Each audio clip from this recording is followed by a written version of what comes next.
कि हमारे साथ जो भी गलत व्यवहार हो उसको उसी भाषा में जवाब देना होगा, चाहे वो कोई भी समाज हो।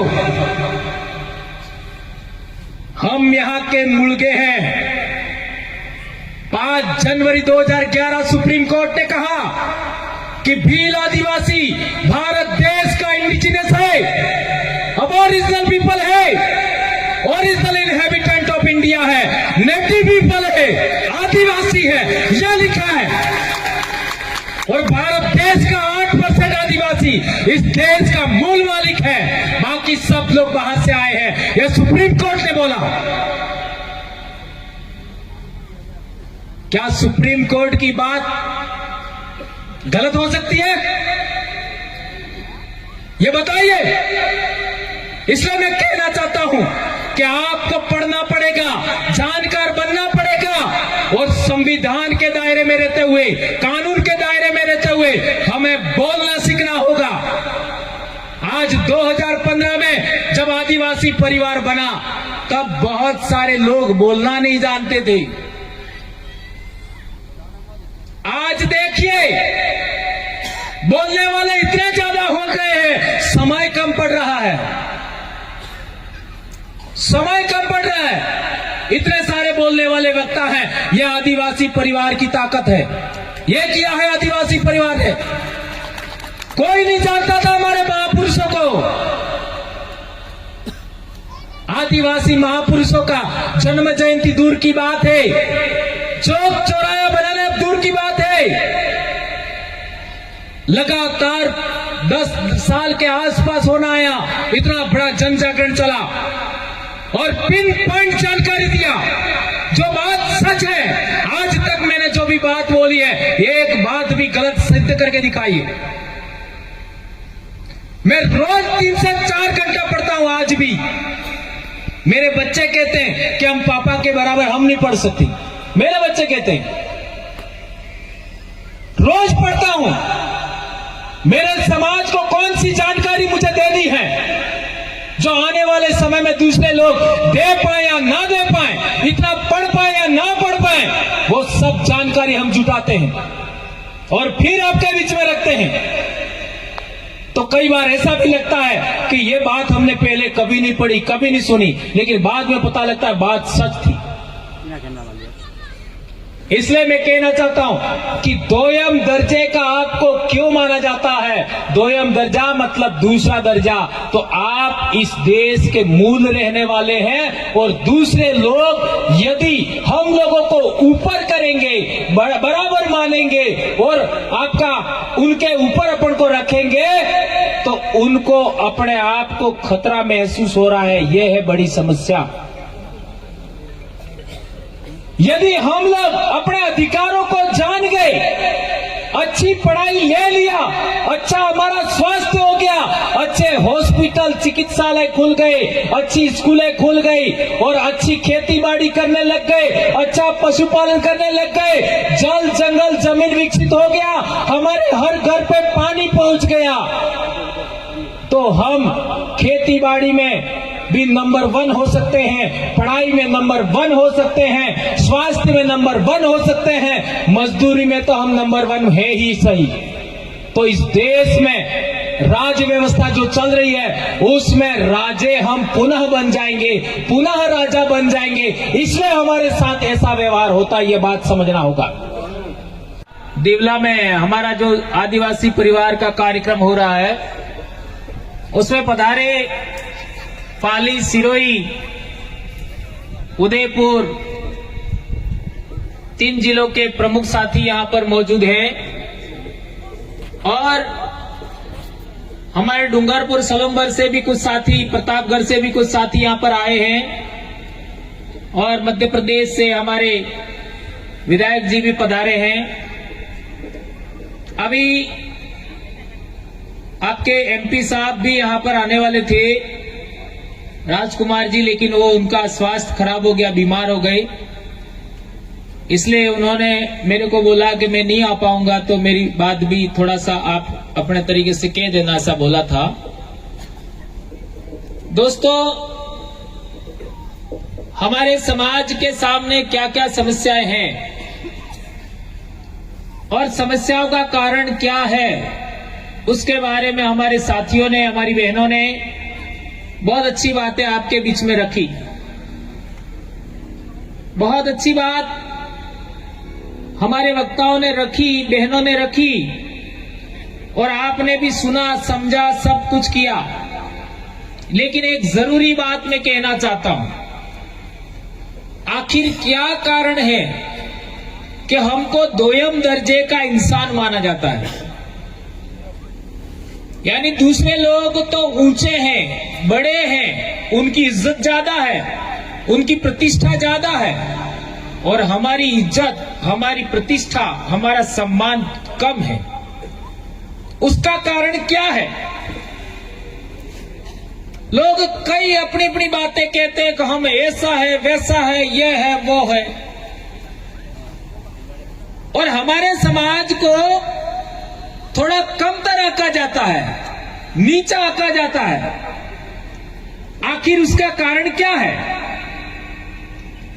आप लोगों ने देखा होगा कि अपने इलाके में जो बच्चे स्कूल छोड़ देते हैं 9वीं 10वीं के आसपास, वे बच्चे अक्सर उल्टे सीधे बाल काटते हैं, 1 लाख 1.5 लाख की गाड़ी लाते हैं, और फिर फास्ट गाड़ी चलाते हैं, एक्सीडेंट भी हो जाते हैं। अपन बहुत कुछ समझाते हैं, इसके बावजूद भी बच्चे नहीं समझते हैं, बात नहीं मानते, और इस बीच में कुछ बच्चों का एक्सीडेंट होकर के मृत्यु भी हो जाती है। ये पूरे आदिवासी बेल्ट के अंदर आप किसी भी राज्य में चले जाओ, मध्य प्रदेश में जाओ, यही समस्या मिलेगी। गुजरात में देखो, राजस्थान में देखो, कहीं पर भी चले जाओ, जो बच्चे ने स्कूल छोड़ दिया 8वीं से लगा करके 11वीं के बीच में, वो बच्चे अक्सर ऐसा ही करते हैं, क्योंकि वे बच्चे अपने आप को पढ़ाई के काबिल उन्होंने नहीं माना, यानी वो उस योग्य नहीं बन पाए, तो वो दूसरे मामले में कंपटीशन करते हैं। हमें हो कहीं कम हो, हम किसी से कम है क्या? तो जो उनकी पीढ़ी के बच्चे जो पढ़ाई में आगे बढ़ जाते हैं, वो उधर पढ़ाई में आगे बढ़ते हैं, ये अपने आप को रोब झाड़ने के लिए, इस तरीके से मैं किसी से कम हूं क्या, ऐसा दिखाने के लिए ऐसा बच्चे करते हैं। उसका कारण क्या है? उसकी भी जड़ में आप देखोगे तो हमारा समाज है वो स्वाभिमान के साथ जीवन बसर करने वाला समाज है। तो वो अपनी आशाओं, आकांक्षाओं, इच्छाओं के अनुरूप जब काम नहीं कर पाता है, तो वह दूसरे तरीके से अपने स्वाभिमान को दिखाने की कोशिश करता है। क्योंकि उस समय बच्चों को इतनी समझदारी नहीं होती है, इस वजह से वो अपना स्वाभिमान को जिंदा रखने के लिए, आगे बढ़ाने के लिए कि मैं भी किसी से कम नहीं हूं, यह दिखाने के इस तरीके की प्रतिस्पर्धा करता है। तो मैं कहना चाहता हूं, पहली बात तो हमारे बच्चों को पढ़ाई करनी है और जितना पढ़ सके उतना पढ़ाना है। हमारी बहन शांता ही ना बता रही थी पढ़ाई के बारे में। यह बात आप हमारे आने से पहले भी दूसरे साथियों ने कहा होगा, हमें हर बेटी को पढ़ाना है, हर बच्चे को पढ़ाना है, और यदि बेटी को पढ़ाओगे तो बाप का परिवार भी देखेगी और अपना परिवार भी देखेगी। इसलिए जितने साथी यहाँ पर आए हैं, अपनी बेटियों को पढ़ाना ही है। इस इलाके के अंदर हमारी पढ़ाई का स्तर बहुत कम है। कोटड़ा की हालत तो और ज्यादा खराब है। वहां के स्कूल और चिकित्सालयों के क्या हालत है, अखबार में आता है। मुझे हैरानी होती है कि आदिवासी बच्चे कितने बड़ी बड़ी पढ़ाई कर रहे हैं, कितना बड़ी बड़ी नौकरियां ले रहे हैं, और इस इलाके में हमारी बेटियां बेचने की नौबत आ रही है। दोस्तों, अखबार में छप के आता है कि आदिवासियों ने अपनी बेटी को बेच दिया। पिछले साल या कुछ महीने पहले अखबार में आया था। ये कोटड़ा जाडोल के बेल्ट में ये बात सुनने में आती है। और अभी अभी गुजरात के वलसाड़ से एक बात निकल के आई कि 15 से 19 साल के बीच की बेटियों का बच्चा हुआ, अखबार में छप के आया। यानी हमारे बच्चों की हम लोग टाइम पर पढ़ाई नहीं करते हैं, उनको पाठ पढ़ना नहीं आता है, तो फिर वो बच्चे दूसरे कामकाज में गतिविधि में संलग्न हो जाते हैं। इसके बाद हम लोग अब बच्चा मान नहीं रहा ऐसा करके शादी करा देते हैं। इससे हमारे बच्चों पर बहुत असर पड़ रहा है। बच्चों में खून की कमी हो रही है, उनका लंबाई नहीं बढ़ रहा है, शरीर का विकास नहीं हो रहा है, और हमारी नस्ल है वो कमजोर हो रही है। इस बात का आप सबसे ज्यादा ध्यान देना है। रही बात हमारे इलाके में जन जागरण की, तो मैंने जो सवाल खड़ा किया कि हमको दूसरे लोग दोयम दर्जे का क्यों मानते हैं और वो अपने आप को ऊंचा क्यों मानते हैं, तो उसके लिए ज्यादा कुछ देखने की जरूरत नहीं है। किताबों में क्या लिखा ये महत्वपूर्ण कम है,